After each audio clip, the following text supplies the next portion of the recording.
Et top, on va faire 5 minutes parce que j'ai pas trop envie de m'étendre. Ça commence le premier épisode avec Polly qui s'ennuie dans sa caravane, essaye un tout petit peu de s'amuser avec Hop Pop, mais non, il est trop crevé. Avec Yann et Sprig qui conduisent, mais elle fout la merde un petit peu et elle les fait perdre leurs cartes. Et ça dérange pas par la suite parce que j'imagine qu'ils en ont 50 copies. C'est pas grave, ce détail. Et oui, au bout d'un moment, à force de vouloir s'amuser, notamment avec un petit jeu où elle se crée l'électricité statique pour un petit peu choquer directement les autres, et alors qu'il y a beaucoup d'humidité, bah, ça commence un petit peu à les énerver, ils se stoppent. Un nouveau jeu qui est à la sortie de son cul, j'ai pas souvenir qu'on ait un temps soit peu appuyé ce jeu avant, mais bon, ça arrangera pour la suite de l'intrigue totalement contenue de cet épisode. Et donc il s'arrête un petit peu après ça, après le petit bordel qu'elle fout. Et alors que elle est partie aller chercher un peu de papier, elle les entend discuter dans son dos en disant des trucs pas bien. Genre, hey, qu'est-ce qui lui arrive aujourd'hui? Elle est un petit peu lourde, hein, j'aurais peut-être mieux fait de la laisser à la maison avec la vieille. Et je suis, ah, on veut pas de moi, j'aime pas ça. Donc gros quiproquo bien gras. Pas du tout subtil, évidemment, parce que juste après, au moment où elle part, en étant un petit peu vexée de ça, évidemment, ils se disent, ah, on est peut-être un peu trop dur, c'est quand même un voyage non nouveau et un peu dangereux pour elle, donc c'est peut-être compréhensible qu'elle veuille quelque chose, mais bien entendu, elle n'entend pas ça, elle entend juste la partie qui la traîne un peu dans la boue, donc. Bon. La gros quiproquo facile, grossier, et donc elle se dit, ah, il veut pas de moi, je vais remplacer ma présence avec une espèce de boule rose qui garde la porte du bar du coin, qui me ressemble un petit peu si je mets mon ruban et des yeux dessus. Donc c'est ce qu'elle fait. Et grâce à ça, ils se barrent et elle se dit, ah, je vais leur manquer, ils vont tout de suite revenir en arrière, mais ils se barrent et se dit, ah mon Dieu, ah, ils m'ont laissé derrière, et tu t'attendais à quoi? D'autant plus qu'on a pu le fait qu'elle essaie un petit peu de laisser cette illusion-là. Qu'est-ce qui te faisait croire qu'ils allaient tout de suite te repérer? Mais bon, elle est énervée, elle se plaint dans un bar, et point que j'ai trouvé un petit peu drôle, oui, lorsqu'elle part au loup bar du coin, dont le mec qui s'appelle Joe, machin Joe, là, qu'on avait vu donc dans un épisode il y a quelques temps, de ses problèmes en disant ah, ils ont pas voulu faire ce que je voulais, tout ça, tout ça. Plutôt que de dire bah t'as raison, ils te respectent pas, ce genre de choses, et ouais, je vois en fait que t'avais ce besoin de retrouver un petit peu ton chez toi, et ce faisant, t'as pas trop fait attention à ce qu'ils pensaient dans leur situation, en ayant des termes un petit peu psychologiques là-dedans. Il essaie un peu de faire la thérapie en montrant que bah, c'est pas juste des gros loupards, et cette partie-là est un peu drôle, je reconnais, c'était un petit peu drôle. Mais voilà quoi, elle finira par s'alarmer un petit peu en apprenant que l'espèce de petite boule rose qu'elle a mis à sa place dans la caravane, et ben en fait c'était un œuf de roc, une espèce d'oiseau géant qui bouffe la première grenouille qu'elle voit.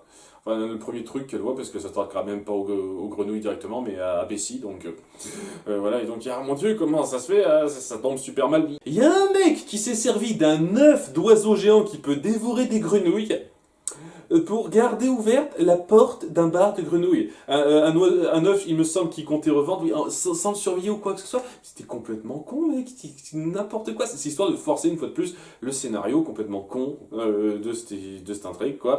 Et donc elle dit, ah, il faut faire gaffe, et ils sont en danger, donc ils reviennent en arrière en demandant l'aide à Speedy Joe. Maintenant, il s'appelle comme ça, il s'appelait comme ça rapidement l'espace de cet épisode.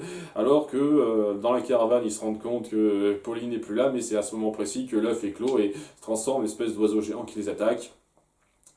Ils ont quelques difficultés, Polly finit par les rattraper, elle utilise donc son coup de l'électricité statique pour totalement choquer l'oiseau qui se barre.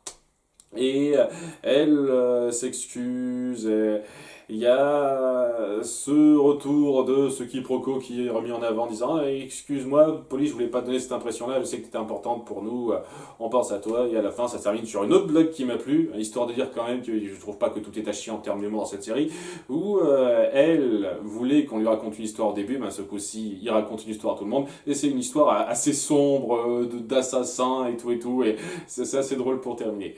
Donc en dépit des blagues drôles, un petit peu, je trouve que ça suffit pas exactement à compenser l'idiotie, le forçage de la situation, quoi. Polly qui se sent un petit peu délaissée, qui doit apprendre qu'elle est désirée, je veux dire, c'est complètement superflu, inintéressant, ça n'approfondit pas les personnages. Et c'est autour de quiproquos un peu grossiers. Le délire de l'œuf, mais c'est du foutage de gueule abyssal pour moi. Donc ouais, c'est un peu rattrapé par les quelques blagues qui m'ont plu, et ouais, le petite morale à la fin, c'est mignonnet, mais ça suffit pas, hein. Mais bon, le suivant, il y a nos héros qui tombent dans ce qu'ils appellent le marais desséché. Et c'est juste un putain de désert en fait. Je comprends pas exactement le truc, c'est un marais asséché, mais c'est un désert, il y a du sable, c'est sec, c'est un désert, c'est un marais asséché. Si tu veux, mec, bon, ils tombent là-dedans, ils sont attaqués par une grosse chenille géante. J'avoue une fois de plus qu'ils sont relativement créatifs dans leur bestiaire, plutôt cool. Jusqu'à ce qu'ils sont sauvés par l'arrivée providentielle d'une caravane d'acteurs. Et oui, à tous ces acteurs qui viennent l'aider, qui déstabilisent le ver géant en étant plusieurs. Et donc, en faisant la connaissance de ces gens-là, ils découvrent que celle qui dirige cette troupe d'acteurs s'appelle René Froc Trucmuche. Je vais l'appeler René tout court, j'en ai rien à foutre de son nom, et qu'elle dirige donc une petite troupe de théâtre. Et il y a Pop qui est très intéressé, qui a toujours eu un petit peu cette envie de faire du tespion, et qui saute sur l'occasion alors qu'il y a un rôle qui manque pour se présenter. Sachant qu'au début, il n'est pas bien pris, et donc il fait pas mal de gueules dégueulasses, parce que c'est bien connu que pour appuyer l'humour, il faut faire des gueules dégueulasses. J'en ai ras le cul de ce petit gimmick récurrent de votre putain de série. C'est drôle de donner des têtes et des expressions dégueulasses à vos personnages, tant mieux pour vous si vous le pensez, moi ça me donne juste la gerbe. Voilà, je le dis clairement, hein, que ce soit super clair. Donc, ouais, au bout d'un moment, alors que il est un petit peu rejeté après s'être un peu présenté en étant un peu lyrique, il finit par être un peu plus sincère dans sa déclamation en disant « Ah, j'ai toujours eu ce rêve !» qu'on n'a pas particulièrement appuyé avant, mais j'avoue que le côté lyrique, il l'a souvent un peu montré dans quelques épisodes plus tôt, donc c'est pas non plus totalement dénué de continuité. Après, ça aurait été un peu cool d'appuyer que c'était vraiment un rêve qu'il avait de façon claire, plutôt que dire il a tendance à faire des envolées lyriques de temps en temps. Pour moi, je trouve que c'est un peu léger, mais bon. C'est pas si mal que ça, c'est mieux que rien, quoi. Donc là, il est pris dans cette troupe, et ça va se centrer majoritairement autour de lui. Majoritairement parce que oui, il y a une sous-intrigue sans intérêt chiante autour de Spree qui veut un petit peu s'assimiler à un groupe d'acteurs, mais qui font du méthode acting, comme on dit. Ils arrêtent pas de reprendre les trucs typiques du monde humain, c'est tellement chiant. Le manque de créativité effarante dans cet univers, dans l'approche de gag et dans les us et coutumes typiques, ça devient vraiment lourd, je trouve.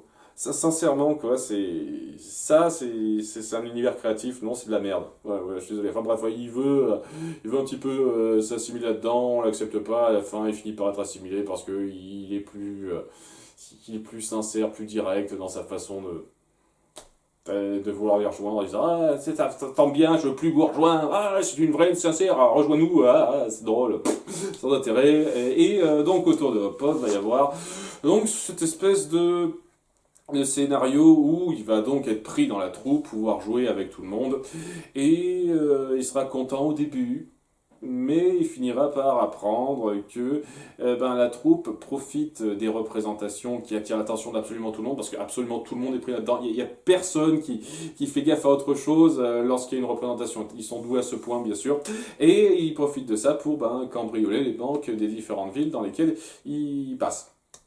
Et donc, apprenant ça, Pop, il est un peu pris de dilemme, mais il tient absolument à rester dans son rêve et il se trouve des excuses de façon gaguesque, sans vraiment appuyer un peu le sérieux de la chose, de ce qu'il a risqué, du pour et du contre. Il trouve juste des excuses de façon ridicule pour pouvoir rester.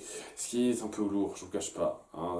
Ça aurait pu être un dilemme intéressant si on avait appuyé de façon un peu plus sérieuse la majorité du temps, mais c'est seulement à la fin que ça se fait, parce que voilà, on est toujours dans la représentation devant la ville à laquelle il joue, et ce coup-ci, lorsqu'il lance une grande tirade sur le fait que il faut savoir renoncer à ses rêves, à ses ambitions pour penser au bien de tout le monde, quelque chose comme ça, je ne sais plus exactement ce qu'il dit, et il finit par comprendre que cette tirade pleine de force qu'il dit en la jouant, il devrait bien l'appliquer lui-même.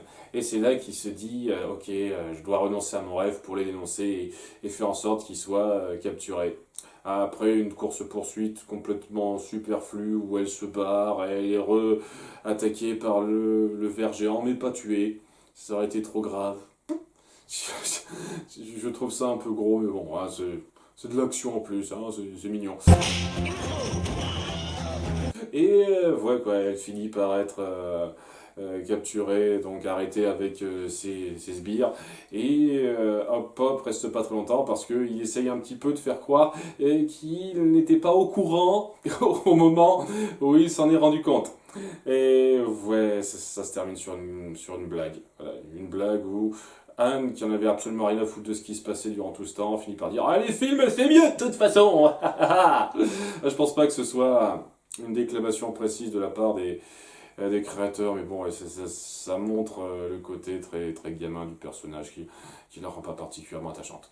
Mais bon, au-delà de ça, au-delà des grossièretés, j'avoue que l'intrigue, ça va. Je pense qu'elle aurait mérité d'être un tout petit peu mieux gérée à certains moments, et je pense qu'elle m'aurait un peu touché si on avait pris au sérieux certains trucs, si on n'avait pas un tout petit peu insisté sur des dégueulasseries en termes de visuel notamment. Mais l'idée de faire renoncer son rêve à Hop Pop par rapport à sa conscience, c'est cool. Et la résolution de fin à cet égard-là m'a touché un tout petit peu. Un tout petit peu. Donc ça mérite d'être un épisode considéré comme passable pour moi. C'est mieux que rien, mieux que rien. Voilà qui conclut ça. Sinon, ouais, deux épisodes complètement inutiles à l'intrigue, totalement superflus. Le seul début de continuité, c'est que entre les deux épisodes, ça a su conserver le fait que ben, le roc géant qui était pris à la caravane dans l'épisode précédent, et ben, il y a encore les traces de cette destruction, même si la caravane a été réparée. Donc là, c'est le petit point de continuité qu'il faudra peut-être garder en tête. Je trouve ça un petit peu léger pour être gardé. Pour moi, c'est une fois de plus deux bons fillers inutiles. Mais disons que ça s'arrange un tout petit peu. Un tout petit peu, c'est déjà ça. Ça reste de la perte de temps, mais pas aussi irritante qu'avant. À bientôt pour l'épisode 4. Bye!